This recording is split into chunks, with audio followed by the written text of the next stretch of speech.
conocimiento.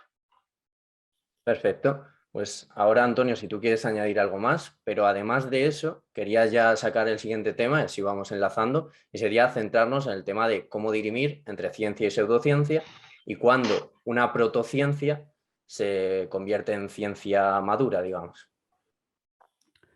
Bueno, estoy completamente de acuerdo con todo lo que ha dicho Gustavo. Me parece que es una excelente caracterización de la ciencia.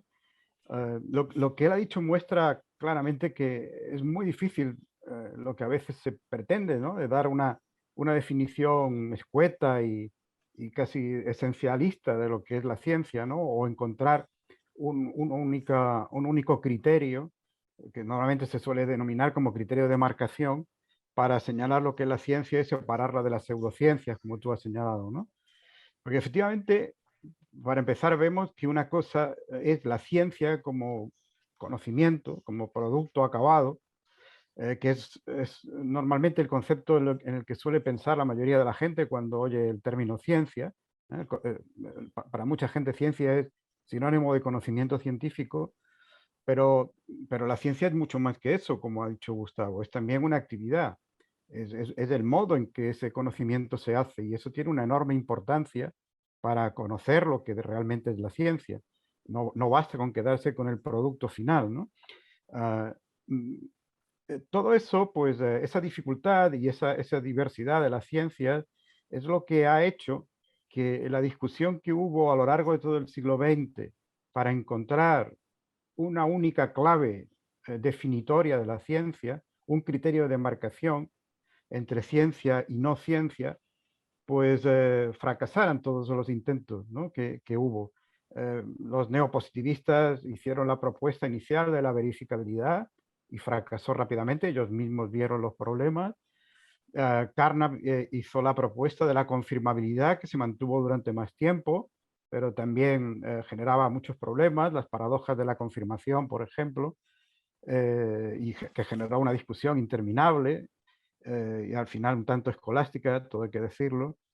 Popper es famoso por haber propuesto como alternativa a la falsabilidad, y para mucha gente ese sigue siendo todavía el criterio de demarcación, lo que separa la ciencia de las pseudociencias, por ejemplo, el que la ciencia es falsable, pero como ya se encargaron de mostrar algunos de los críticos de Popper, en las pseudociencias también hay cosas falsables, porque de hecho están falsadas, es decir, son falsas, ¿no? Se ha podido mostrar que son falsas, y si se ha podido mostrar que son falsas, pues significa que son falsables. Luego, la falsabilidad no es algo que separe a las ciencias de las pseudociencias. Y luego, pues, Lakatos propuso la progresividad de los programas de investigación científica, que también tenía sus problemas, ¿no? Bueno, esto hizo que algunos, como Larry Laudan, pensaran que el problema de la demarcación debía abandonarse, que realmente no era tan importante como se pensaba tener una definición precisa de ciencia que dejara fuera todo lo que no encajara en ella, sino que era más importante caracterizar lo que hace que una ciencia sea buena ciencia. Es decir, cuáles son las características epistémicas que hacen que el conocimiento sea un conocimiento bien fundado, ¿no? Y ahí podemos meter una serie de características, Gustavo ha mencionado las fundamentales, creo yo, ¿no? Y esta es la tendencia actual, es decir, hoy día lo que se hace, más que procurar una definición escueta o un criterio de marcación simple, es dar una lista de indicadores que muestran en qué medida, si se siguen, eso se puede considerar como un conocimiento genuino, como un conocimiento fiable, y en qué medidas, en la medida en que no se estén siguiendo, pues estamos digamos, en disciplinas poco científicas o directamente en pseudociencias, ¿no? Por ejemplo, es verdad que la falsabilidad no define la ciencia, pero sí que uno esperaría que las teorías científicas o las hipótesis científicas fueran falsables, es decir, contrastables empíricamente, y por lo tanto pudiera mostrarse la posibilidad de su falsedad, caso de que fueran falsas. La exactitud y el rigor en la formulación es importante, La coherencia con otras teorías aceptadas en la ciencia es también importante. El que generen un progreso en el conocimiento que sea, digamos,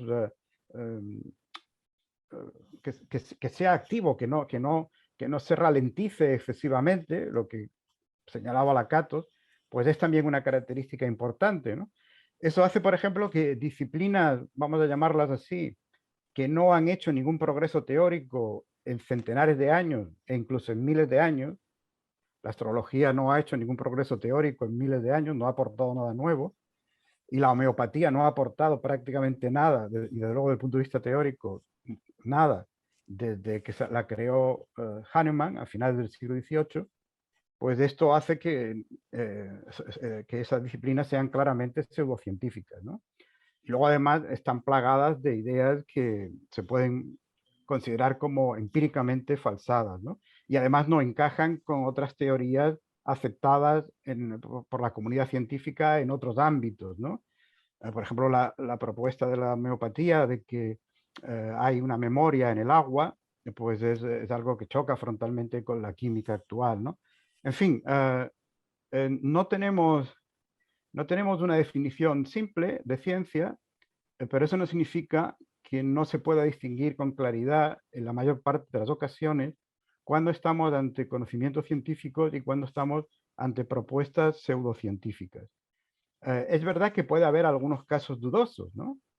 Puede haber algunos casos fronterizos, pero en general esos casos rápidamente se decantan hacia el lado de la ciencia o de la pseudociencia, ¿no? En poco tiempo, ¿no? ¿Vale? Otro término que queremos introducir antes de nada es la filosofía. ¿Qué es la filosofía? Gustavo. Bueno, antes de hablar de la Sí, filosofía, agrego claro. algunos comentarios sobre pseudociencia. Coincido plenamente con todo lo que dijo Antonio. Va a ser algo que va a pasar, me temo, a lo largo de toda esta charla, ¿no? Porque creo que tenemos visiones bastante similares, tanto de la ciencia como de la filosofía. Pero yo quisiera enfatizar que los seres humanos son muy hábiles, ¿no? Son muy hábiles para todo, y son hábiles para falsificar cosas. Pueden falsificar dinero, pueden falsificar sociedades, incluso pueden falsificar la ciencia y la tecnología. Y bueno, la pseudociencia a veces se disfraza de formas que son muy difíciles, como señalaba Antonio, de marcar en una forma simple. Si uno trata de hacerlo, a veces deja dentro de esos criterios actividades que son pseudocientíficas y deja fuera actividades que son científicas. Y el ejemplo de la astrología es muy interesante, porque es una pseudociencia que ha perdurado a lo largo de muchísimos años, de miles de años.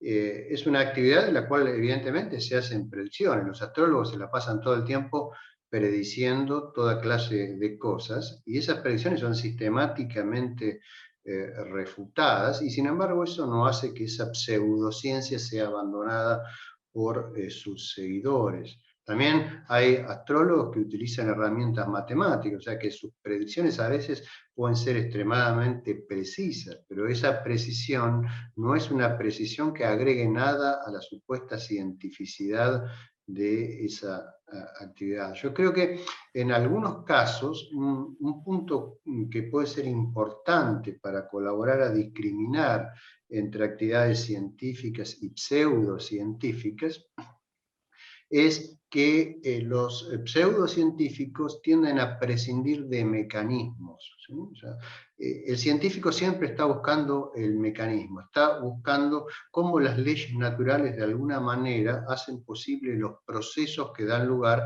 a las funcionalidades que se observan y a las propiedades que se detectan en los sistemas materiales, en los sistemas que existen en el mundo.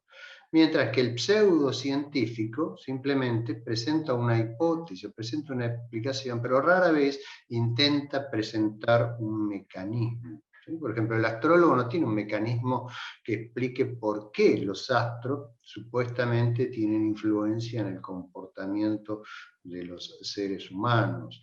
O el homeópata, que es el otro ejemplo que utilizó Antonio, tampoco tiene un mecanismo para poder explicar por qué el agua tiene memoria, digamos, tantos otros disparates que aparecen en la pseudociencia. Sin embargo, en cualquier ciencia madura que ha ido más allá de la formulación de teorías tipo caja negra, aparecen mecanismos, ¿no? Entonces, yo creo que ahí hay no un discriminador o un criterio, pero sí un índice que hay que tener en cuenta muchas veces para ayudarse a formar una primera impresión sobre la naturaleza de una actividad que se puede presentar como pretendiendo alguna legitimidad científica para evaluar si la